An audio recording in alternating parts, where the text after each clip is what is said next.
Okay, everybody, welcome to Magnolia United Church of Christ Learning Forum for May.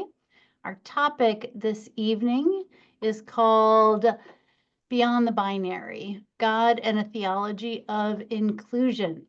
So our session tonight is going to go for about an hour, and it is being recorded. Now, over the next hour, there's going to be time for questions, dialogue, and discussion. And our speaker this evening is Reverend Amy Johnson. Her pronouns are she, her. And Amy serves as the Minister for Sexuality, Education, and Justice in the National Ministries of the United Church of Christ, where she oversees the Our Whole Lives in Sexuality and Our Faith ministries. Amy is an Our Whole Lives trainer for all levels and has trained groups nationwide and internationally.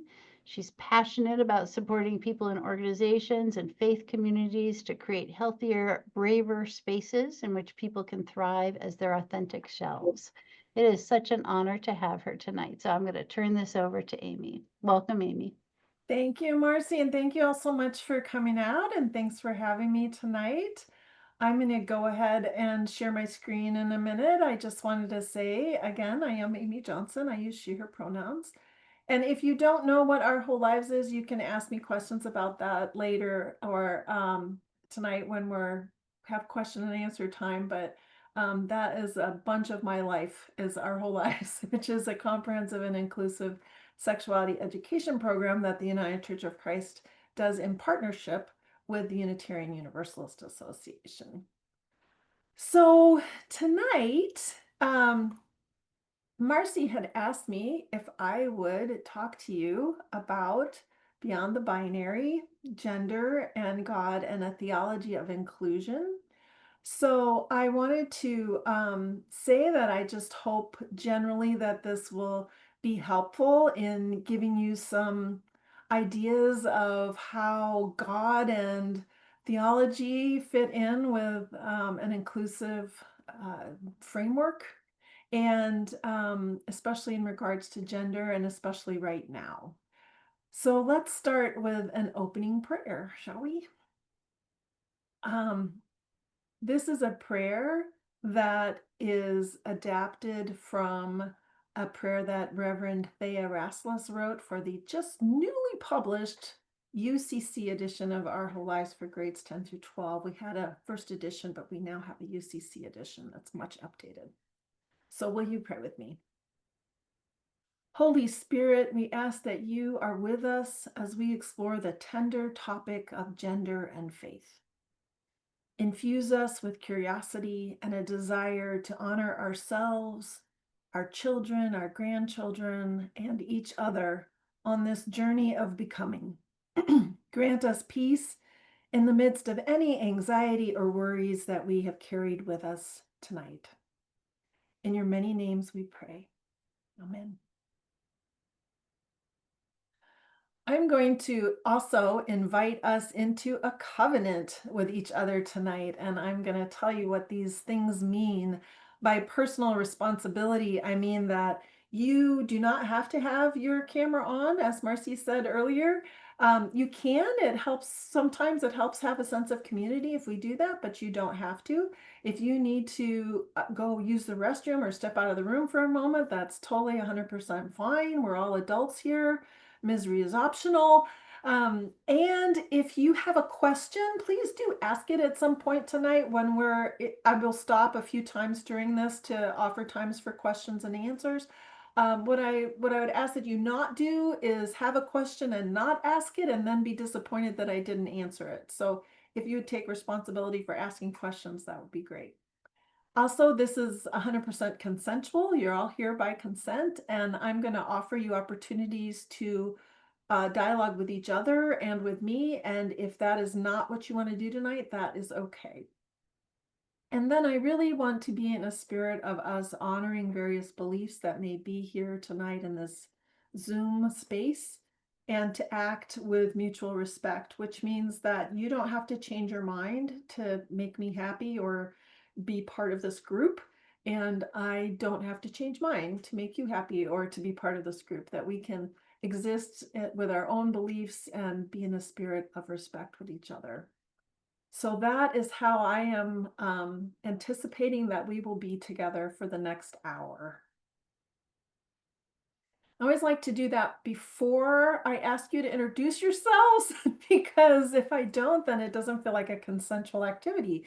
So, because we do have kind of a small group tonight, I'm just going to invite you to unmute and say your name, the pronouns that you use, what church you're from, and one reason that you decided to come tonight. So, I'll start. I'm Amy. I use she, her pronouns. I go to Wayside United Church of Christ in Federal Way. And one reason that I'm here tonight, besides Marcy asking me, is that I'm super passionate about this topic. Who will go next? I will. My name is Diane, and I'm a member of MUCC, and I love these learning programs, so I come to them all the time, and I just want to learn and hear and have the conversation. Thank you. Who's next? I'm Chris, and I go by she, her, and I'm with MUCC. And I'm a little ignorant on some of these things, and that's why I always show up because I want to learn more. And for the friends I have, I want to be appropriate and supportive. Thanks. Who's next? I'll go. Hi, Amy. I'm Betsy. And I know Amy from Wayside UCC because I met her first in Federal Way. And I love that you're doing this now.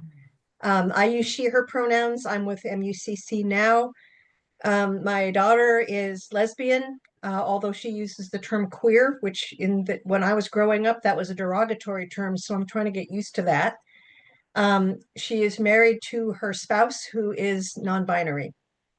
So I want to be an ally in that situation, and I want to learn as much as I can about how to do that. Hey, thanks. Who's next? Go next. My name's Diana. I use she, her pronouns. I'm a member of Spirit of Peace UCC in Sammamish. I'm also on the conference board. And I have a transgender woman child and who came out in the last year, publicly came out. I'd known for a long time and navigated all the pronoun and name differences, inward and outward facing. So, and both my kids went to Amy's OWL program when they were teenagers, and I really am thankful that that was available. Yeah. Thanks, Diana. Who's next? I'm Lindsay, and I use she, her pronouns. I go to Magnolia United Church of Christ, and I think of this group, I'm the one that lives the closest. I lived a block away. And the reason I'm attending is I do have some questions, and I also want to be an ally to some young people that I know that are trans, and then my nephew in New Mexico has a girlfriend who is a trans woman, and I want to be supportive to my nephew and to his partner. Thank you. Hey, who's next? I'm Sue Olson. My pronouns are she, her, and I'm attending tonight because I want to have a greater understanding of this entire issue. I'm also a member at MUCC. All right. Thank you, Sue. Who's next? I think we have a few more folks left.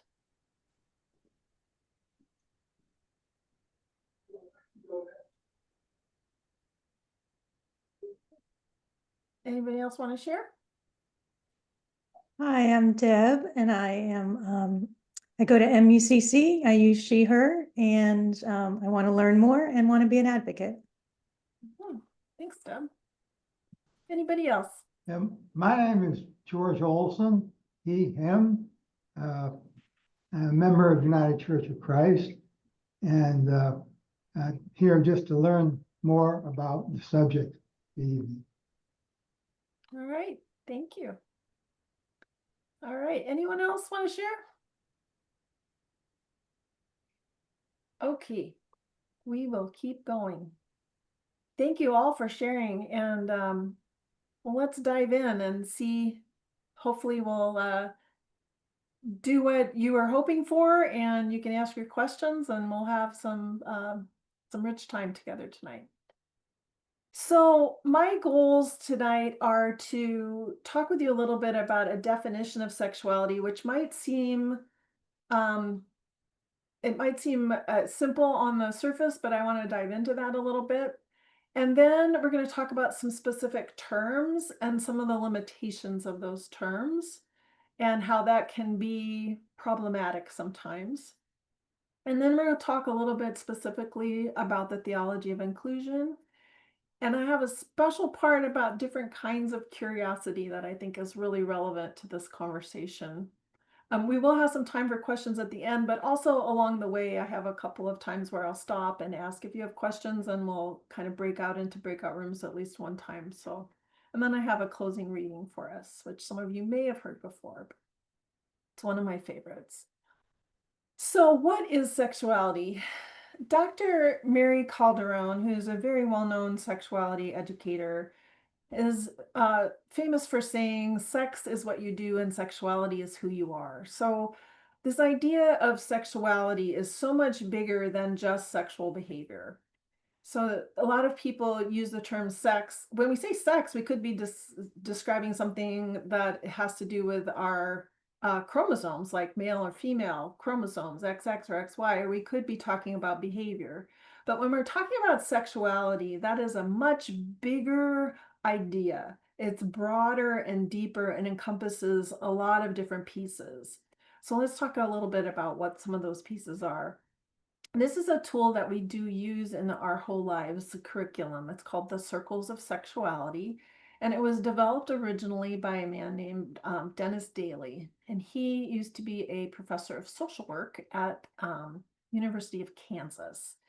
And he developed this tool that has since been modified a little bit, and I think it is now officially owned, and we use it with permission in our whole lives from Advocates for Youth. So this has 5 different circles, this model does. And the first circle is a circle of sensuality. And sensuality is about how we know and enjoy our bodies and other people's bodies. So this has to do with the senses that you might be familiar with. So what do I like to look at? What do I like to, I have a beautiful little bouquet of flowers on my desk right now, and they're bright colors and they're gorgeous to look at, and that makes me happy. What do you like to smell this time of year in the springtime? What are some textures that you enjoy touching? What kind of sounds make you feel good? I have a frame on my desk that plays little, it has pictures, a digital picture frame, but also plays little videos. And if I tap it, I can hear the sound of my grandbaby cooing. So that's something that's enjoyable. So all of those things are like our sensuality. It's also how we view ourselves, so body image, and how our bodies respond to things automatically. So that's sensuality. The next circle is intimacy. And intimacy, while sensuality is about our bodies, intimacy is about our feelings. So this is about our relationships with other people. How do we know that we like someone? How do we know that we can trust them? How do we know that we feel okay being vulnerable with them, and that that kind of trust and vulnerability will be reciprocated? If I tell you something that's personal to me, that you will hold that tenderly in the same way that that you would expect me to hold something tenderly if you told me. So those kind of things are a part of the circle of intimacy. And this is a circle that starts, both of these are circles that don't necessarily have anything to do with sexual behavior. They can, but they don't, it's not only about that, right? It's also about what we like and what we don't like, what makes us feel safe and pleasurable. And these two circles are really the beginning of understanding consent. Because if I know what feels good to my body and what I enjoy and what I don't enjoy, then I have a greater agency to say when there's something that I don't like, that I don't want, and to say what I do want when it does get to the time that I might be having some sexual behavior with someone else. Likewise, with intimacy, as I'm learning in my family how to decide if someone's trustworthy, and then kids are learning about this all the time through friendships. How do they learn who's okay to be a friend with? How do they learn who to trust and who will be kind to them in return to them being kind to someone else, and who they want to hang out with and what they like about that person and how they decide that.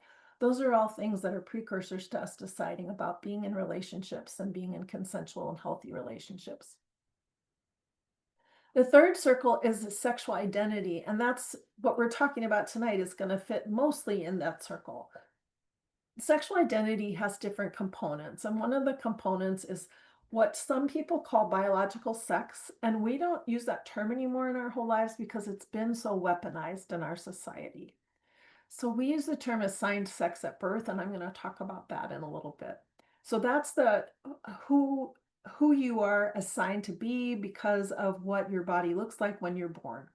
And also, in addition to that, what your body parts you have, it also has to do with who do you know yourself to be. And for many people that lines up, that's the same gender that I know myself to be lines up with who I was assigned at birth. And for some people it doesn't. And then there's gender expression. So that's how do I express my gender, who I know myself to be? How do I express that with the world? And for some people, that again is going to line up. Like I am going to express myself in a way that I know who I am. And for other people, that won't feel safe. It won't feel safe for me to express my gender on the inside that I know myself to be on the outside. There might be a disconnect there. So all of those things are about who I am personally. And then we have gender roles. Gender roles are the things that society tells us we should do because of the gender that we are. And then all of that is around one part of who we are, right? And orientation is to whom we're attracted to. So someone's sexual orientation is about how I am in relationship to someone else, if I'm attracted to them sexually or romantically or not. You can get an entire master's degree on this topic, and we're not going to go nearly that deep tonight, but hopefully I'll have some information that's helpful for you as we move ahead. The next circle in this model is called sexual health and reproduction, and that is the circle that is about understanding what our body parts do, what they are, how they're different from other people's, how they work, how reproduction happens, how to stop reproduction if we don't want that to happen, how to stay healthy, how to get pregnant or not get pregnant. All of those things are in sexual health and reproduction. Also things like getting a pap test or having a testicular exam or doing a breast exams. Those are all mammograms. Those are all parts of sexual health and reproduction. And then finally, the last piece of this, these 5 circles here is the circle of sexualization. And that is about how sex and power intersect, and a lot of times in a manipulative way. So this circle has in it things like harassment or sexual assault, or people using sexuality to manipulate other people through media messages. Those kind of things are in the circle of sexualization. And it's important for us to know that those are some things that damage sexuality in our country and around the world. So these are the 5 circles, and then in the middle of it, informing who we are from the inside out, is our spirit or God. And so who we are, our essence, inside of us, that divine within is within us and informing and interacting with the circles. But wait, there's more, because there's also a lot of things that are coming in from the outside. A lot of attitudes and values and feelings that are coming in. And when we have a holistic view of sexuality, it's important to recognize that the attitudes and values and feelings that I may have may be different from someone else's, because not only do we have individual attitudes, values, and feelings, but our families, they come with attitudes, values, and feelings about sexuality that get passed down to us.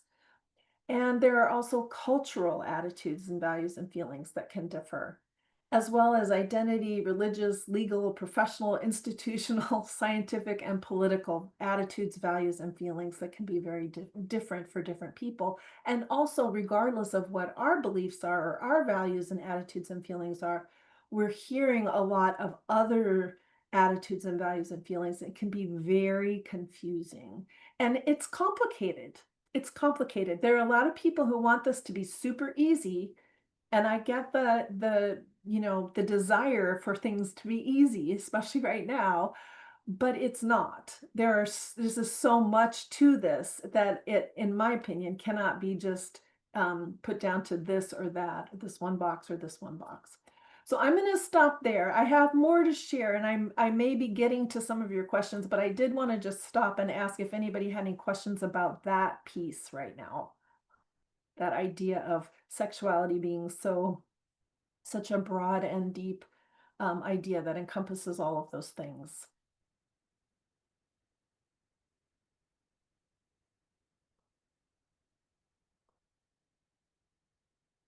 Okay, I'm going to keep going.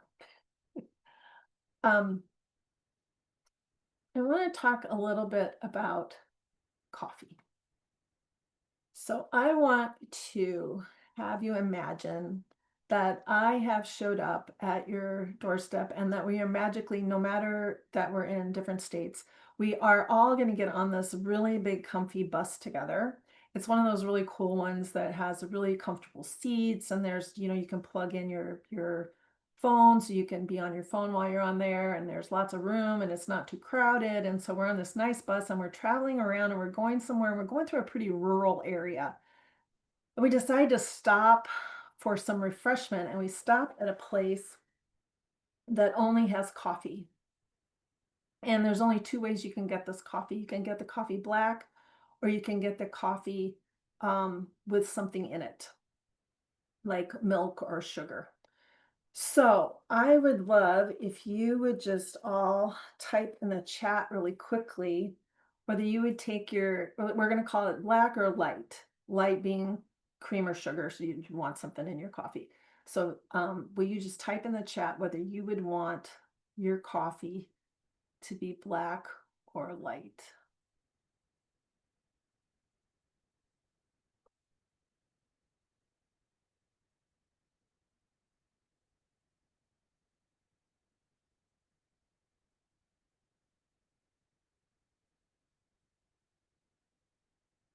Got about half the people here.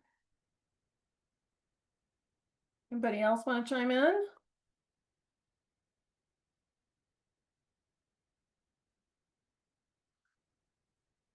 Okay. Okay, thanks. Got it, light. All right. So this is great because even in a small group, it turns out this happens so wonderfully when we do this exercise. Okay, so I have that 2 of you said black, 3 of you said light, and 1 person said tea, please. So unfortunately, tea person, you're out of luck. There isn't tea at this place. But now I have gotten an unlimited gift card to Starbucks, or if you're really not a fan of Starbucks, your favorite gourmet coffee shop, where they have a much wider menu, and they do have tea or even other things to drink. So everyone, will you please type in the chat what you would order now? And I don't know if you can do that, Lindsay. If you want to pop off mute and tell me, that's fine too. I would order tea. All right.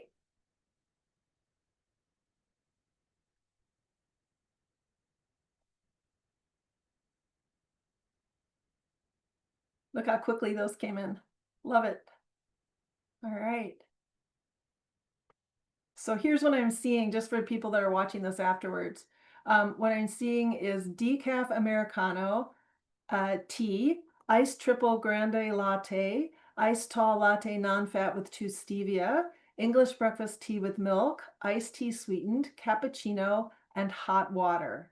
So we had nobody who said, oh, and a light and chocolate mocha with caramel. All right, thank you. So this is an exercise that my dear friend and colleague CB Deal put together. And what they said afterwards, after we do this, I think what's really interesting is this framework. Oh, non-fat latte, somebody said correction. They just changed their mind, which you get to do, right? Okay, so here's the deal. When I gave you 2 choices, most of you took one of them. Not everybody, but most of you took one of them.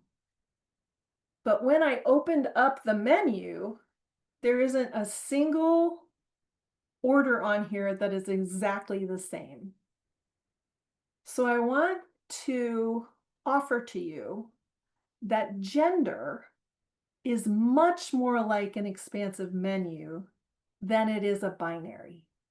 There are so many ways that we can be and embody who we are, and there are a lot of pieces to that. So if we think about gender as just this or that, and if we have a society, which we do, that highly encourages people to be this or that, or even legislates that now, then a lot of people are going to choose this or that. But when we open it up and say, who are you? Who are you really? Who are all the parts of you? And even if I say I'm a woman, which I am, I identify as a cisgender woman, I'll talk about that in a minute. There's so many ways to be a cisgender woman. Not every cisgender woman is the same.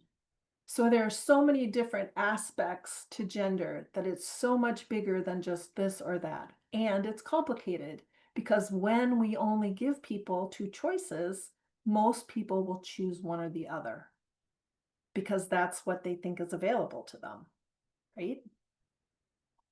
So let's talk about some of these pieces that that make up who we.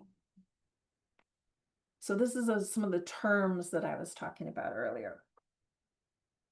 So I want to just, before I talk about that, some of the terms we're going to talk about are some of the ways that other cultures have and still do embrace more than 2 genders pretty consistently. So one of those terms is hijra. And hijra is something that is part of mostly the Hindu society that features this gender. And it's the most common non-binary gender that's recognized in India and throughout South Asian history. And it includes intersex people, which I'll talk about in a little bit. And many of these people who are hijra have a religious role in their society. And the stigma around this only originated with British colonialism. There's also, in Indonesia, in the Bugis ethnic community, there are 3 terms, kalalai, kalabai, and bisu, that all refer to different types of ways that gender is not this or that. That's not only male or only female. And the bisu in particular have a spiritual role and are thought to be the bridge between the worldly and the divine. In Mexico, there's a group of indigenous folks from the Zapotec community called Muxe. And they have, again, are a type of gender that is not one only solely male or only solely female, and that there are many yearly celebrations and festivals to honor these folks. There is a term called Secreta that is part of the indigenous people in Madagascar. And if you hold this identity, then you are often called upon to perform ceremonies. And this is viewed as a sacred identity and as being protected by supernatural powers. Many people have heard the term two-spirit. That's indigenous to North American folks, North American indigenous folks. And European American colonization has oppressed this identity, including just it being a normal, natural way of walking through the world. There's also something called bakla, and this is in the Philippines. And again, it was very vibrant and accepted. And with Western colonization, the acceptance has plummeted. So that it still exists, but is not as common or not as accepted as it used to be. And there are more. There are more. So I want to show you this, and I can put this link in the chat if you want to go. Oh, it's going to verify for me here. If you want to go look at it a little bit later and check it out, you can see that this is. These are all different types of cultures that embrace different, many more, I'm putting that in the chat for you, many more genders than just two. So it's not at all an unusual thing. But you can see that in North America, some places where we've had a lot of colonization, there's less diversity there. So moving along with that, I wanted to let you know that there are these terms that we have that describe some of the complexity of this that can become kind of conflated together. So I wanted to give you some information to understand some of the pieces of how this all comes together for folks. So the first one is sex traits. And that's when a baby is born and there's a medical professional or a midwife or somebody in the room, and they will look at that baby as soon as it's born, and they will basically look at the genitalia and then say, almost always, it's a boy or it's a girl. There are sex traits that that people look for. Some of them are external genitalia, like a vulva or a penis and testicles. There are also internal sex traits, like ovaries, and testicles are actually inside the scrotum. So most of the time, these sex traits will come within this broad range of what medical professionals have decided is this range means male, this range means female. Occasionally, about in 1 every 1,000 or so births, there will be something called ambiguous genitalia or some other kind of trait that will make the medical professionals go, we're not sure, or, oh, this is definitely something that does not fall within this parameter of male or this parameter of female. And that is called having intersex traits. So it might be that there is a part of the body that the medical professional is looking at, and it doesn't look like big enough to be a penis or small enough to be a clitoris, or there's a penis and an opening that looks like a vaginal opening.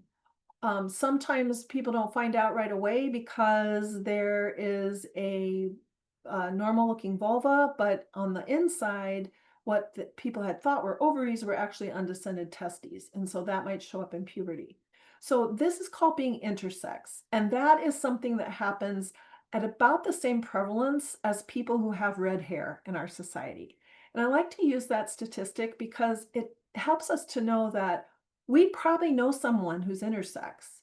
We may not know, they may not have come out about it. They may not even know, because some people don't find out until puberty or even later that they're intersex. But we probably know someone, even if we think we don't. So I think that's important for us to remember. The next part of this is that even when someone has ambiguous genitalia or intersex traits of any kind, even when that happens, almost always babies are assigned at birth male or female, even if they have intersex traits. It is rare. There are a minority of states that even allow someone to be identified as intersex on their birth certificate. So legally, Most states do not allow anybody to be assigned the sex of intersex at birth, even when they have intersex traits. So most people are assigned the sex of male or female, regardless of their genitalia or the biology that they're living with. So I think that that's really important for us to remember. And that's why we use this term assigned sex at birth. Some people think that's overkill, but this is why. Because legally and medically, people are assigned a category when they are born. So that has to do with our bodies, right? The parts that we have and what we get assigned into. And then there's gender identity. And gender identity is who I know myself to be. Now, there has been a lot of scientific research done over the last decades, and we know now that people who identify as trans have some differences in their brains, but that isn't something that you see when a baby is born, right? So we may have to wait for that person to tell us that, wait a minute, who I know myself to be and who you have assigned me to be or who you're telling me I am, it isn't matching up for me. So gender identity is a deep sense of knowing what our gender is. And if you think that's odd, I just want you to think like, how did you first know the gender you were? Did somebody tell you that? Or did you just know who you were? And how did that fit with you as you were growing up and coming into adulthood? So think about that. And think about if somebody told you you were wrong and that you're not the gender that you say you are. And we talked about earlier gender expression, and this is that idea that when I am showing the world what my gender is, do I paint my nails? How long is my hair? Do I wear makeup? Do I wear a tie? Do I grow a beard? Do I wear baggy clothes? Do I wear dresses? All those kinds of things. How do I speak? What mannerisms do I use? Those are all ways that we express our gender to the outside world. And like I said earlier, sometimes that feels easy to line up with my gender identity, which lines up with my sex that was assigned at birth, which lines up with my sex traits. But sometimes that doesn't all line up. When someone's sex traits and their assigned gender at birth, or assigned sex at birth, sorry, and their gender identity all line up, that's called being cisgender.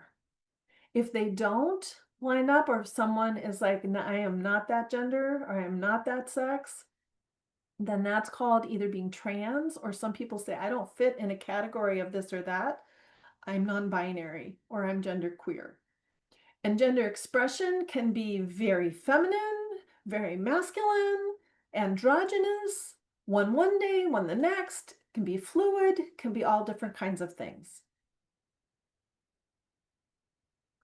And then gender roles, again, are what society tells us how we have to behave because of these ideas of what someone should be based on their gender. So when you hear stereotypes like women are emotional or men are aggressive or those kinds of things, those are gender roles, or who does the housework in your house or who fixes the car, those kinds of things, gender roles.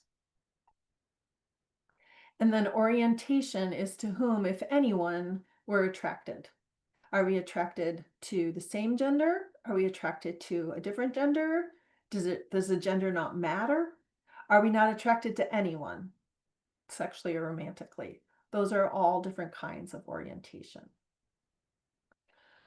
I'm going to pause here and tell you just one thing, though, that a lot of times some of these things get conflated. The idea of sex traits and assigned sex at birth, and some people, again, make it to be like it's super easy. You have these chromosomes, so you are this gender. And it isn't that simple all the time, because there are some people who do not, literally do not have XX or XY chromosomes. Some intersex traits have to do with people having XXY or XXO or XYY. There's several different combinations that are not XX or XY. So when we hear this narrative that it's just easy, you're either a man or you're a woman, you're either a boy or you're a girl. For some people, that is actually not their biology. That is actually not the science of who they were created to be. So I'm going to pause here and I'm going to ask Marcy to put you in some breakout rooms of 2 or 3 folks and just give you a couple minutes to chat with each other about what is sticking out with you. And when we come back, I'll give you about 5 minutes. And when we come back, I'm just going to invite you to just high level, one summary sentence, not like a chapter, but just a summary sentence of what you talked about. So Marcy, if you can go ahead and we're gonna give you like 3 or 4 minutes. Just give me 1 second. Sure.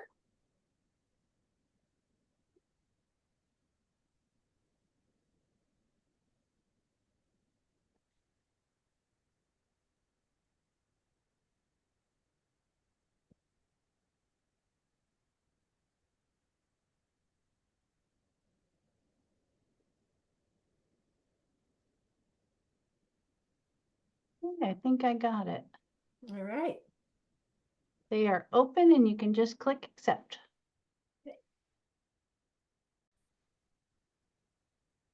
All right, welcome back, everyone. Does anybody want to share a high level share out of a summary of what your group chatted about?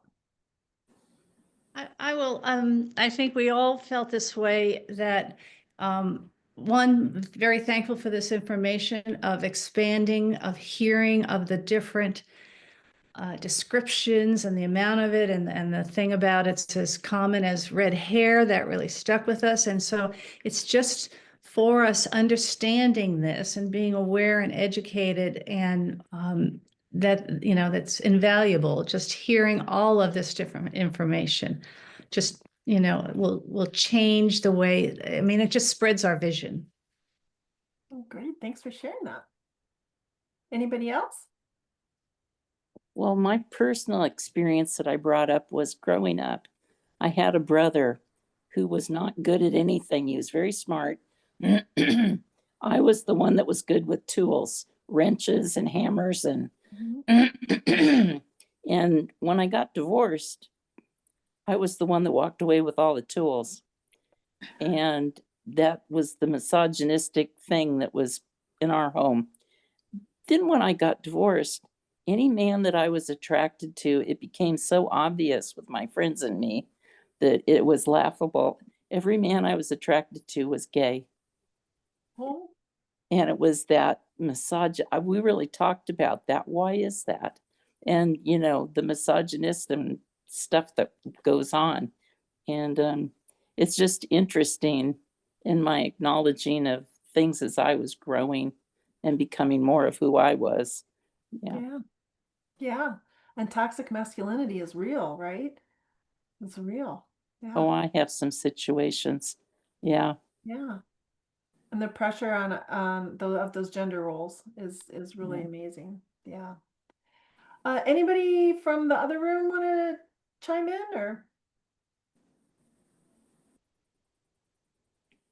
All right. I'm going to move on then so we can get to some other stuff here. I want to just say that one of the kind of memes out there is that, oh, those trans people, they're just worried about pronouns in bathrooms. And those are real issues, definitely. But this group called Pink Night also put out this additional graphic, which is that what the trans issues are actually like. And they include things like pronouns in bathrooms, but you can also see that there are things like homelessness on the opposite end of that. That is just about as big a piece of pie as the pronouns in bathrooms. Uneducated medical professionals, inaccessible mental health care, trans existence being constantly debated by other people, difficulty accessing legal documents with your correct name or gender, violence against trans people, surgery costs, and long waiting lists for gender clinics, if gender clinics are even available and if surgery is even available where you are anymore. I was talking to Marcy over the break. There have been 895 anti-trans bills proposed this legislative season in 49 states. The only state where there have been 0 has been in Vermont. 8 of those bills have been in Washington. 100 of those 895 have passed. The 8 in Washington are still They're still alive. They've been referred to committees, but they have not been defeated yet. And they include trans athlete bills. They include that are quote unquote protecting girls' sports. One of them prohibits any gender affirming medical care for minors. One requires inmates to be housed by their biological sex. One is eliminating the Office of Equity, and there's a pronoun bill that requires the use of the given name in public schools. So if you look up anti-trans legislation, you can find a map and look at all those bills and see where they are. But it's important for us to speak up and to be able to contact our legislatures, whether they're in Washington or Arizona or anywhere we are, and let them know how we feel. Because if we don't speak up, we're in danger of having some of those laws pass where we are. The other Amy, I Oh, yeah, go just ahead. want to clarify. I wasn't cheering because of all of the anti-trans laws. I was cheering because I'm a Vermonter. Oh, good for you. So, Go so I was Vermont. going, yay, Vermont. Yay. All right. How can you help? Well, you can give to those in need. That's one thing you can do. Nearly 40% of homeless youth identify as LGBTQ+, despite that only being 7% of the population. There is an organization called Trevor Project that deals with suicide prevention and resources, trevorproject.org, and they are they do a lot, and there's lots of ways to give to them, and they have a hotline, and as you may know that the suicide, or you may not know that that anybody who identifies as LGBTQ plus at all, but especially trans youth, have a much higher rate of suicide ideation and suicide attempts. There's also an organization called True Colors that Cyndi Lauper started, that is in support of and helping homeless LGBTQ youth. So those are a couple organizations that are worth supporting if that's something that you want to do. Again, like I said, contact your elected officials, make sure your voice is heard, talk to other cisgender people, and start conversations and talk about how to create safer spaces. And when you do that, think about how is your church a safe space? Is it a safe space? How can you be more intentional about that? Share your pronouns when you're introducing yourself in groups. Make that normal. You don't want to require that other people share theirs, but just make it a matter of fact thing. And then try to learn from trans and LGBTQ people. You can read them, watch shows about them, look things up on the internet. There's lots of ways that you can learn about that without requiring those folks to do that emotional labor for you. And stay active. If you want to be an ally, make sure that you are speaking up and speaking out, and make sure that you're doing that more than just during Pride Month. If you're interested, we are having a peaceful protest event at another event on Saturday. I know Marcy has some information about that, so I'm not gonna, and I know this is going on YouTube, so I'm gonna stop there, but we can talk about that later if you want. So how does theology play into all of this? There's so many ways, right? One of my very favorite quotes is by a lovely woman who's sadly no longer with us, named Rachel Held Evans. And she says, "What makes the gospel offensive isn't who it keeps out, but who it lets in." And that is always a reminder to me that if we are excluding people, are we really living the gospel? And that can be hard sometimes, because, I mean, believe me, there are people who I do not agree with and do not agree with me. So it's important for us to think about how can we live, and how are we living that out? And how are we having compassion for people that we disagree with, but also protecting and really drawing our circle wide to be inclusive of folks who are the most marginalized. The other thing that I really lean on in terms of a theology of inclusion is the love commandment. And here are just a sample of places in the Bible where the words "love your neighbor" is. And you can see that it goes from the Old Testament to the New. It's in all four Gospels. And it's included in statements like, there is no commandment greater than these. And on these two commandments hang all the laws and the prophets. The first commandment being love your Lord God with all your heart and all your soul and all your mind, and love your neighbor as yourself.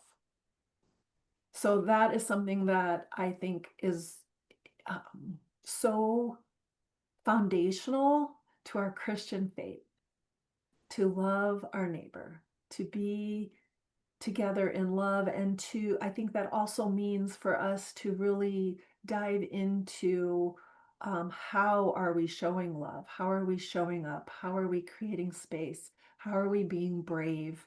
How are we showing up in spaces where other people are trying to be very judgmental? How do we do that in love?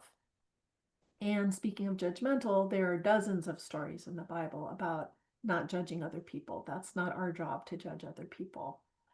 So, so those are some like foundational pieces of our Christian faith that I think are really the building blocks of being inclusive when we're talking about being inclusive, and why are we inclusive, and what is the biblical foundation for us being inclusive.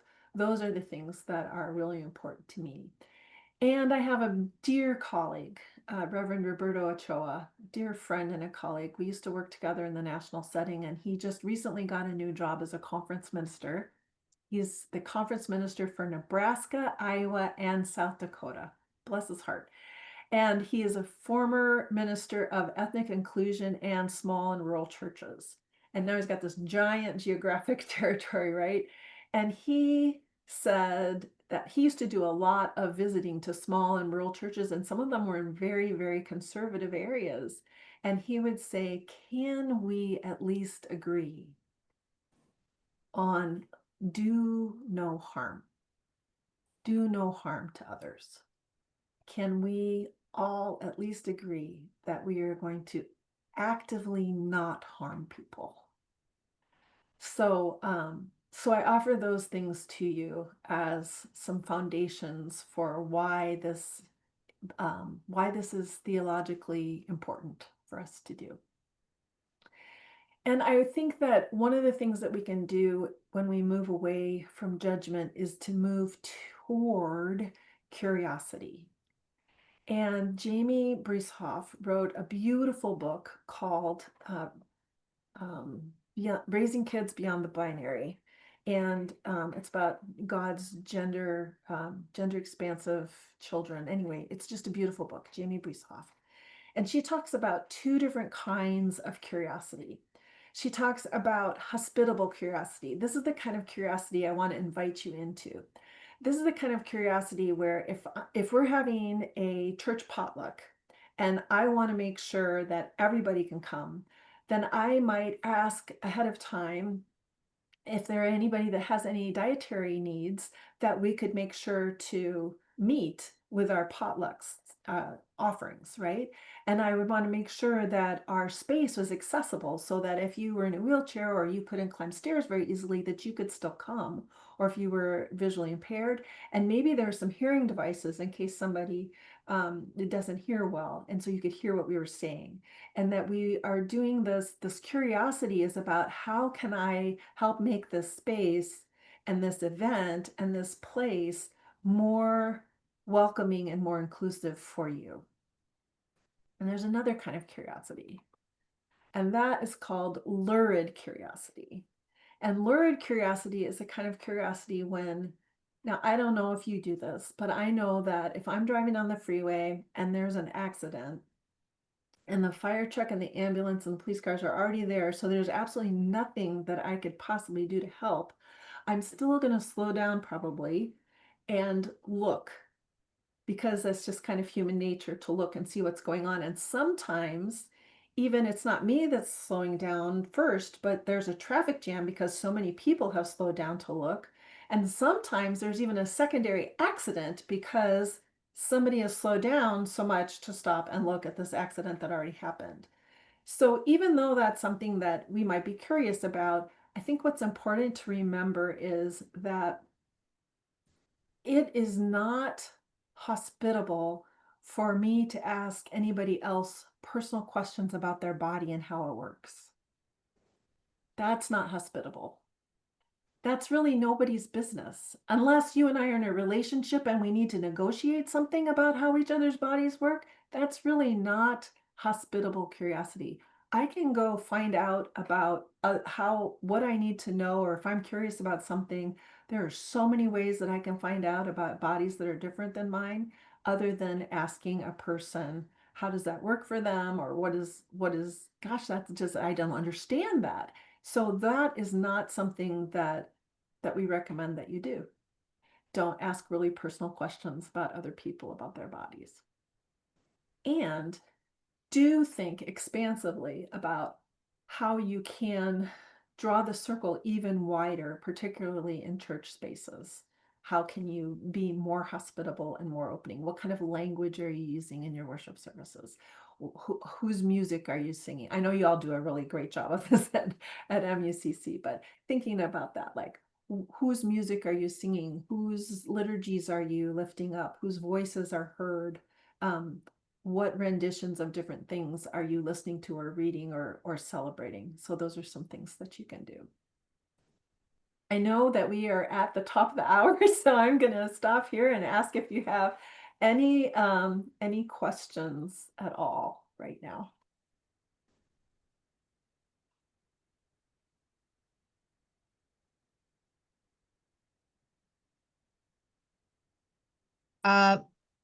I came with a couple questions that we haven't really talked about. But is this a good time to just go for it? Okay. So it's important to me to be an ally and to be supportive to anybody, really, to be their true selves and to be safe. The one part of the trans discussion that I have trouble with is that I tend to feel pretty strongly that it's the whole sports thing.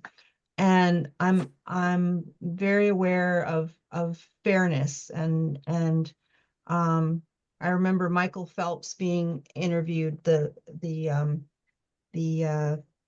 Olympian swimmer, and he talked about how he knew some of the swimmers, Olympic swimmers, who were trans, and that he felt that they were really good people and everything, but he said it just really comes down to fairness, and that he felt that the matching sometimes was unfair and to the women athletes. So my question is does that disqualify me? The fact that I kind of agree with Michael Phelps, does that disqualify me as an ally? And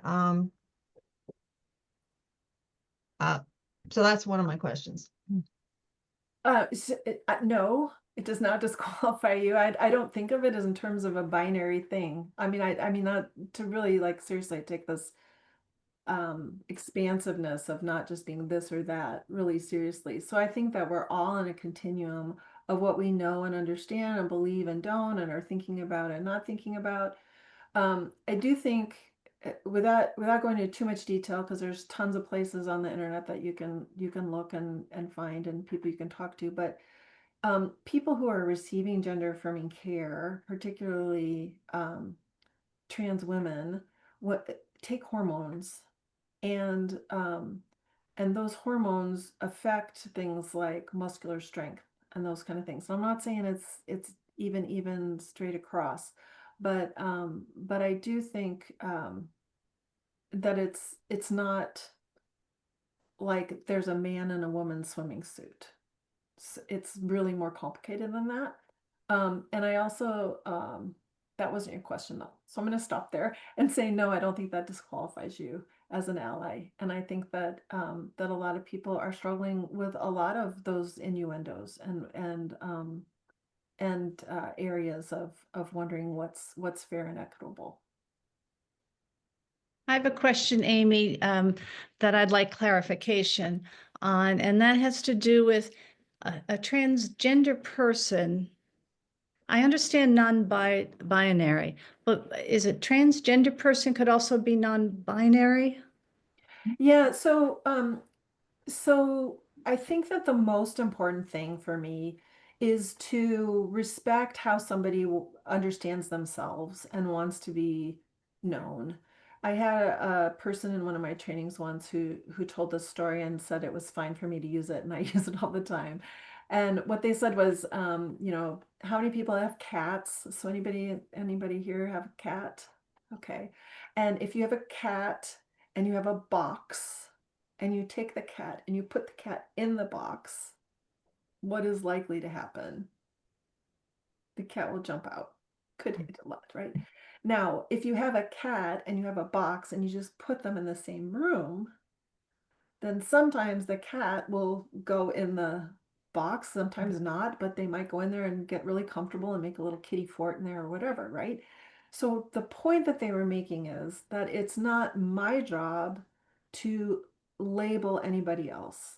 It's not my job to put anybody else in a box. But sometimes people will hear a label or they will hear a term like trans or non-binary and they will go, oh my gosh, there's my people. I didn't even know. I thought I was the only one, but now I see there's this whole community of people that are like me, and that is amazing that I have this community now. I'm not the only one.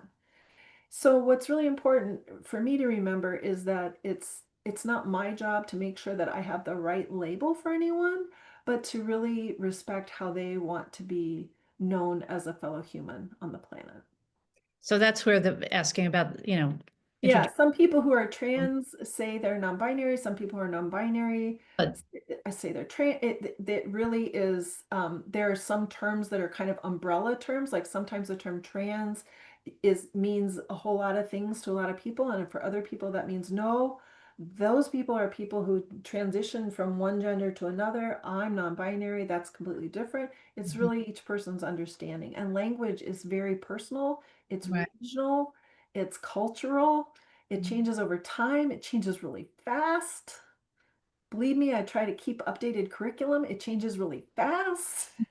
So, so I know that's not a definitive answer, but that's my holistic answer. Yeah. So it's respecting the pronoun of that person's choice Yeah.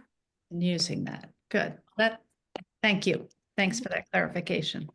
Yeah. Lindsay, did you have another question?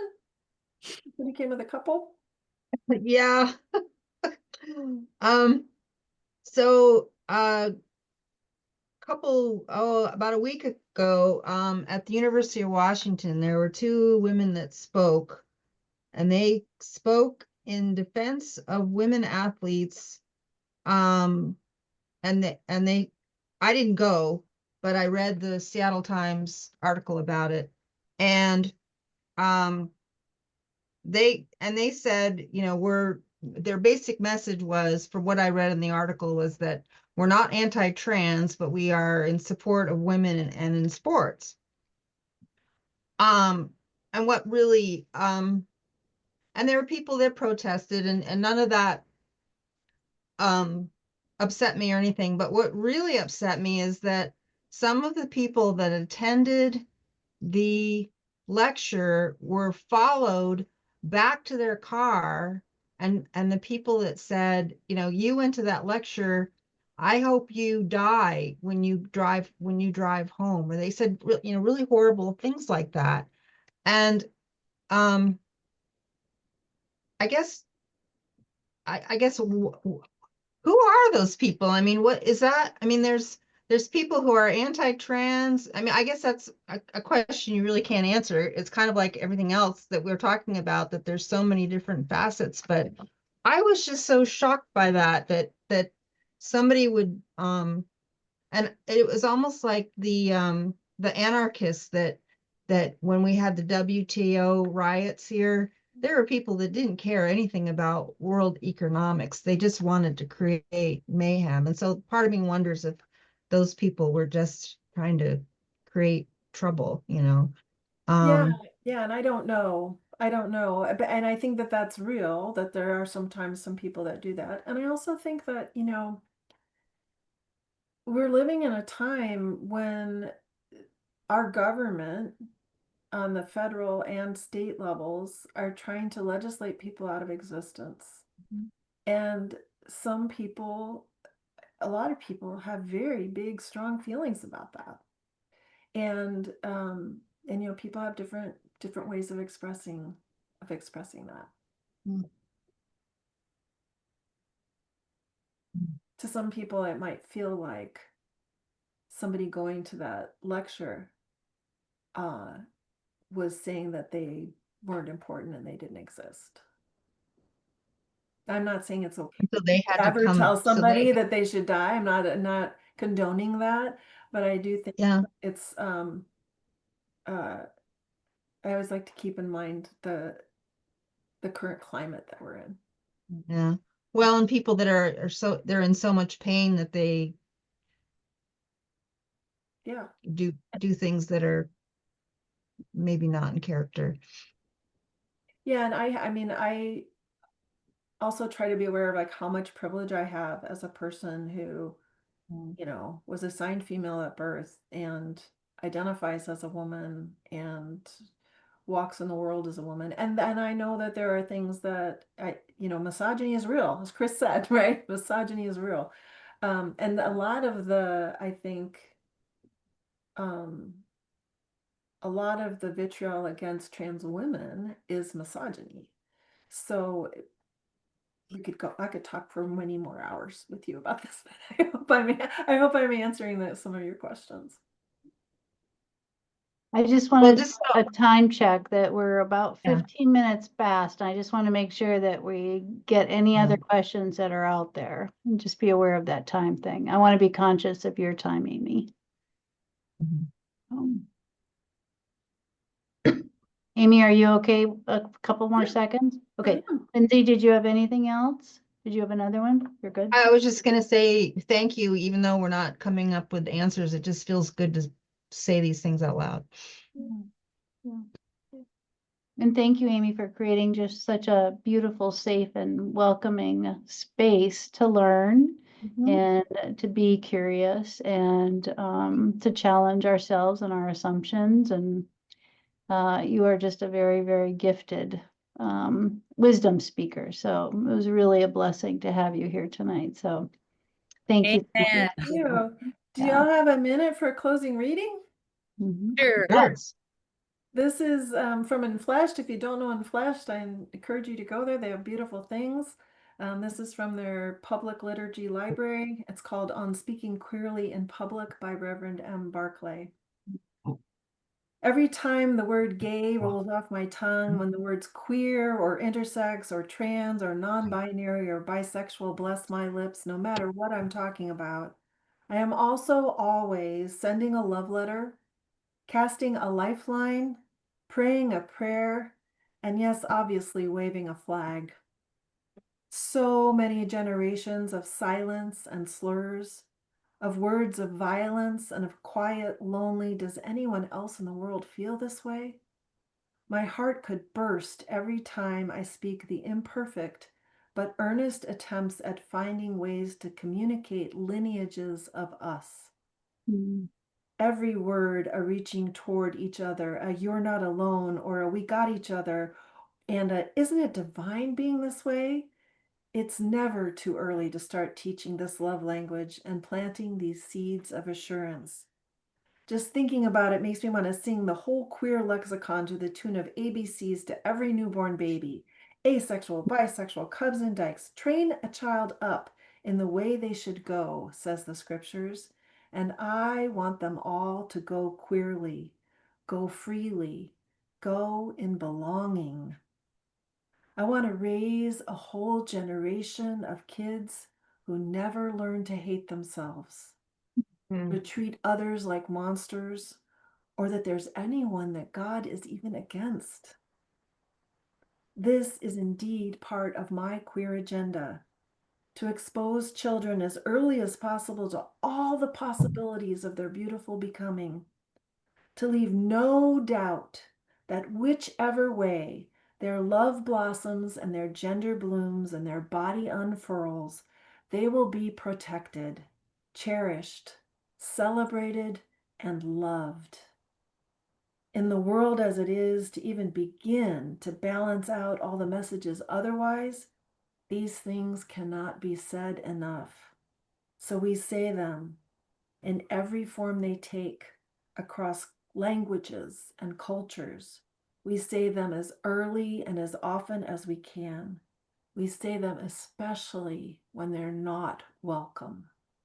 We say them with all the love we've got, and we will never, never stop.